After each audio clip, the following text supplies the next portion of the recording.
What is up, guys? My name is Solomon-Turay and I'm a sports psychology consultant, and you are tuned into Psych-Pass Shoot Score, giving you content on anything anime, sports and sports psychology. So hit that subscribe button if any of those topics interest you. And as you can see by the description, thank goodness we've heard word the Premier League is coming back.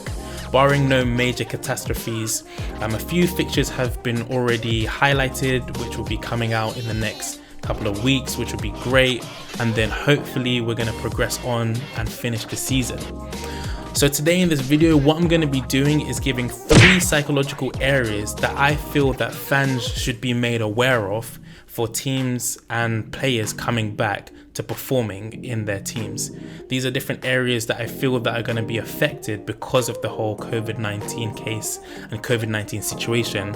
And I feel like these will be interesting to see how they kind of play out throughout the rest of the season. So without further ado, let's get into it.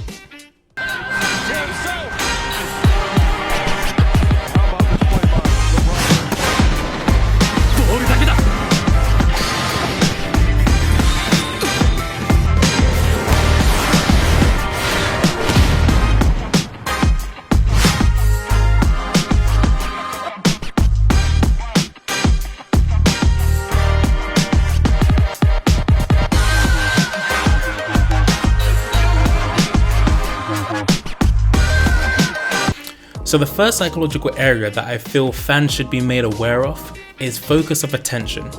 And so focus of attention is basically an athlete's ability to focus on task relevant situations whilst they're performing in their match.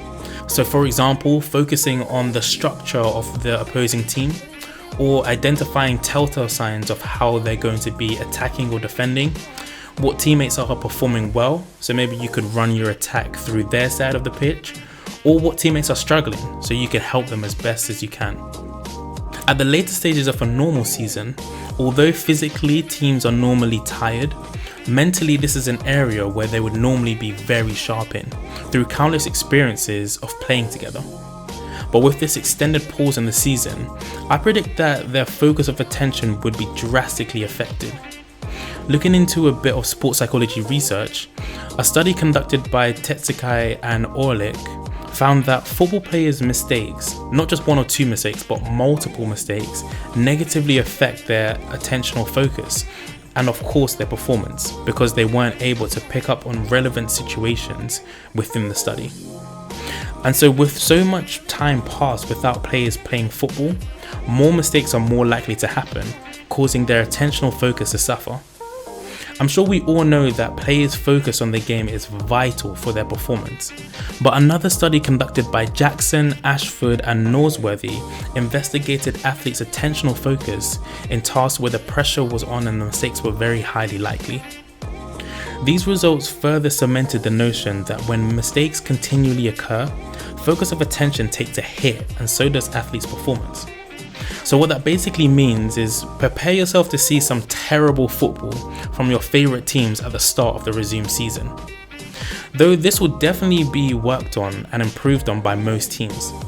Something that I would recommend teams do in training is use psychological techniques such as self-talk or goal setting, and combine that with time-bound simulation training tasks, putting them in an environment where they would have to use a psychological technique to remain focused, and of course over time that would then translate to their performance on the pitch when it's game day.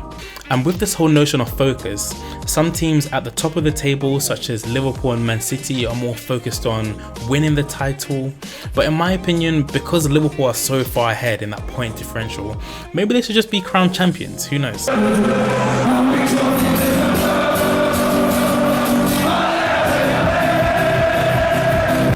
But there's also teams on the opposite side who are battling relegation and trying to avoid that. But then there's also some teams kind of in the middle which are kind of just drifting.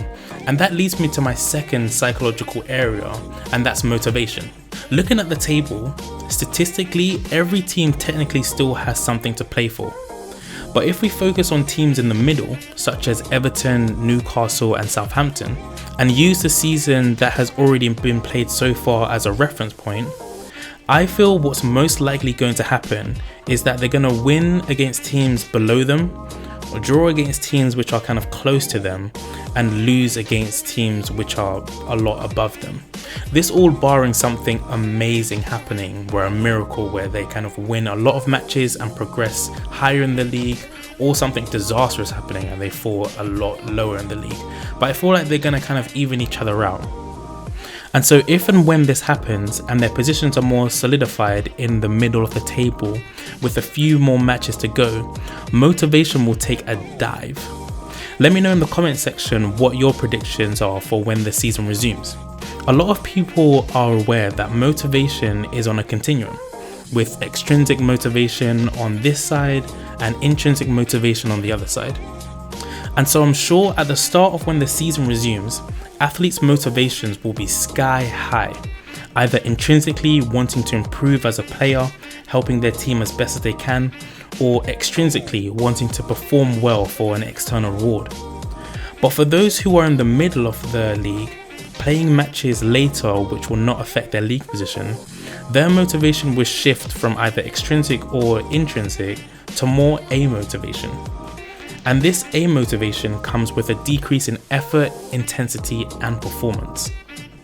A study conducted by Weinberg looked into the relationship between motivation and goal setting in athletes' performance. He found that the differences between athletes who have attainable goals and unattainable goals are their levels of motivation.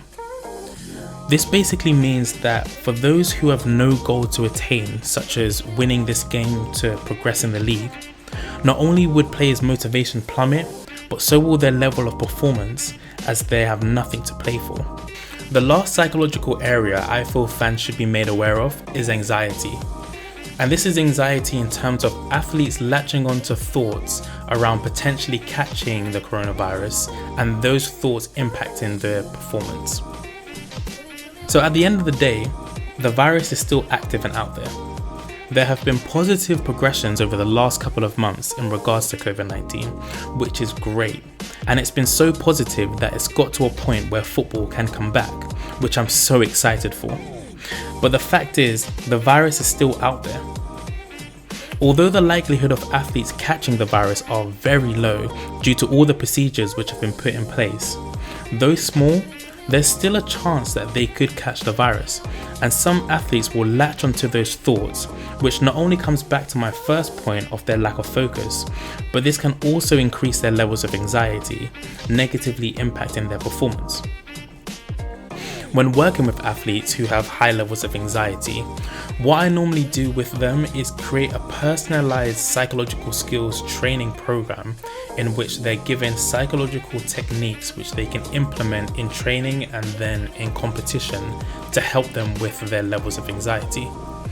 And hopefully with these athletes who have these anxiety levels and these negative thoughts, as time progresses and more experience is under their belt in these kind of unique situations, hopefully their confidence will start to increase on their environment being safe, and hopefully their performance can increase with that.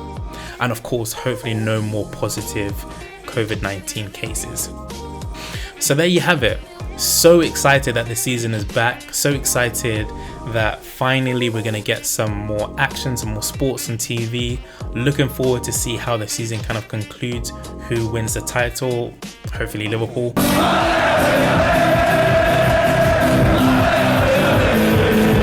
Who gets relegated and what kind of happens with that kind of middle subset of teams, but we'll see what happens.